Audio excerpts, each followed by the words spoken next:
होती है और इस समय कई कन्या सुहागिन स्त्री बनने के बाद अपनी पति की मृत्यु का कारण भी बन सकती हैं। अगर वह गलतियां करती हैं तो इसलिए कान खोलकर सुन ले। माताएं एवं बहनें इस वीडियो को ध्यानपूर्वक शुरू से लेकर अंत तक देखें। भक्तों, जन सेवा जन कल्याण करना, यानी कि हर माता बहन भाई पुरुष को यह जानकारी बिल्कुल ही फ्री और निशुल्क माध्यम से पहुंचना। माताएं एवं पहलू, इस वीडियो को सुहागन स्त्री, कुंवारी कन्या और शादीशुदा पुरुष या फिर कुंवारे पुरुषों को यह वीडियो जरूर देखना चाहिए, यानी कि हर एक मानव को यह वीडियो एक बार अपने जीवन में जरूर देखनी चाहिए। भक्तों, आज हम एक ऐसे विषय पर बात करने जा रहे हैं जिसे जानना हर उस स्त्री के लिए अनिवार्य है जो सुहागन है, जिसका विवाह हो चुका है, जिसका पति जीवित है और जो अपने पति की लंबी आयु, स्वास्थ्य, सफलता और सौभाग्य की कामना करती है। यह विषय किसी विशेष दिन, व्रत या महीने से जुड़ा नहीं है, बल्कि यह स्त्री के पूरे वैवाहिक जीवन से जुड़ा हुआ सत्य है।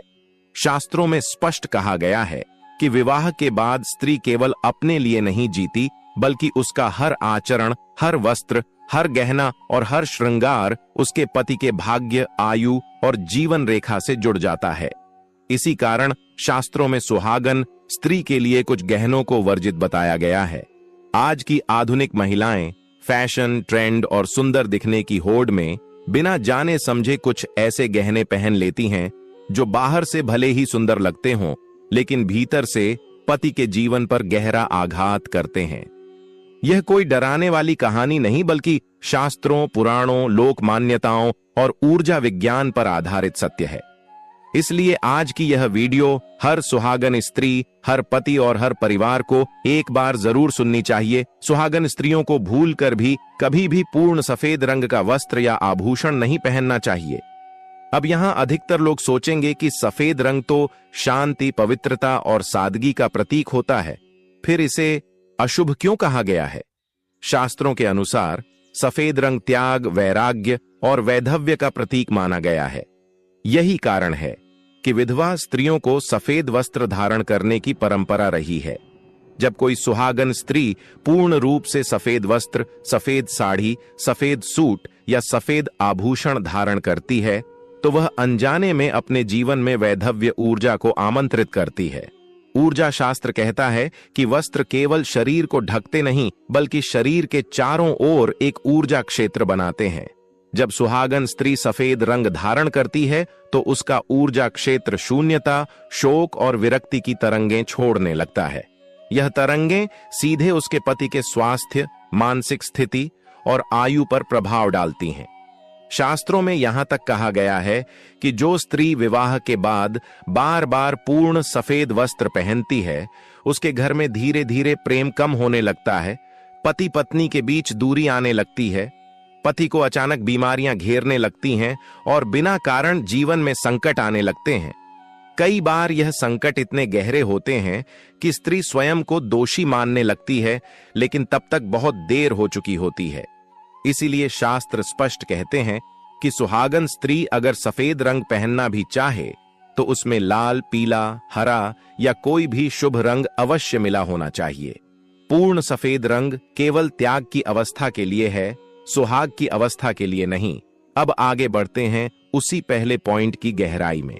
पुराने समय में जब विवाह होता था तो स्त्री को ससुराल में सबसे पहले यही शिक्षा दी जाती थी कि उसके वस्त्र, उसके गहने और उसके श्रृंगार केवल उसकी सुंदरता के लिए नहीं, बल्कि उसके पति के प्राणों की रक्षा के लिए हैं। यही कारण है कि सुहागन स्त्रियों के वस्त्रों में लाल, पीला और हरा रंग प्रधान रखा गया। लाल रंग जीवन शक्ति का प्रतीक है, पीला रंग समृद्धि का और हरा रंग वृद्धि का, लेकिन सफेद रंग शून्यता का प्रतीक है। जब शून्यता घर में प्रवेश करती है तो धीरे धीरे सुख, धन और स्वास्थ्य तीनों को अपने साथ ले जाती है। इसलिए यदि कोई सुहागन स्त्री यह सोचकर सफेद पहनती है कि यह उसे ज्यादा सुंदर दिखाएगा, तो वह अनजाने में अपने पति के जीवन के साथ खिलवाड़ कर रही होती है। शास्त्रों में यहां तक कहा गया है कि अगर पति स्वयं पत्नी से सफेद वस्त्र पहनने को कहे, तब भी पत्नी को विनम्रता से मना कर देना चाहिए, क्योंकि पति का अज्ञान उसके जीवन पर भारी पड़ सकता है। अब आप सोच रहे होंगे कि आज के समय में इतनी महिलाएं सफेद पहनती हैं, फिर सबके साथ कुछ क्यों नहीं होता? इसका उत्तर भी शास्त्रों में दिया गया है। हर कर्म का फल तुरंत नहीं मिलता, कुछ फल समय लेकर आते हैं। जैसे जहर तुरंत असर करे या धीरे धीरे, लेकिन नुकसान तो तय है।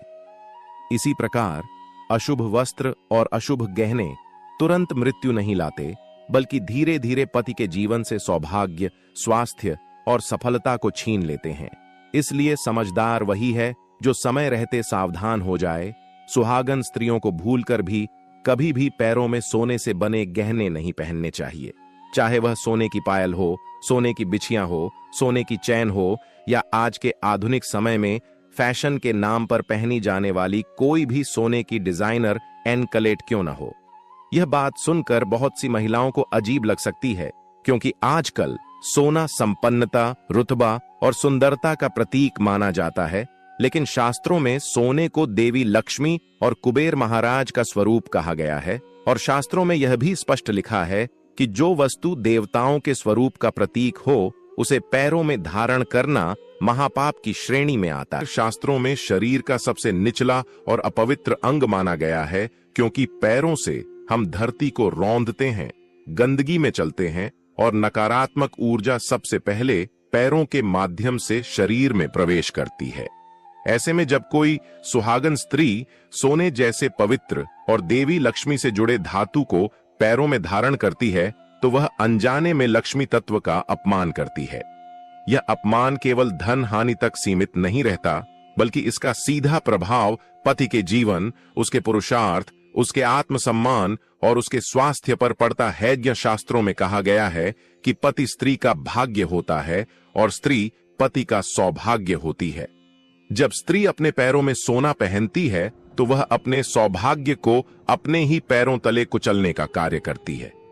यही कारण है कि जिन घरों में सुहागन स्त्रियां पैरों में सोने की पायल या बिछिया पहनती हैं, वहां बिना कारण पति को काम में बाधाएं आने लगती हैं, नौकरी में अपमान सहना पड़ता है, व्यापार में नुकसान होने लगता है, और पुरुष का आत्मविश्वास धीरे धीरे खत्म होने लगता है। कई बार तो पति को अचानक ऐसी बीमारियां घेर लेती हैं जिनका कोई स्पष्ट कारण डॉक्टर भी नहीं बता पाते। यह सब केवल संयोग नहीं होता, बल्कि उस नकारात्मक ऊर्जा का परिणाम होता है जो पैरों में पहने गए सोने के माध्यम से सक्रिय हो जाती है।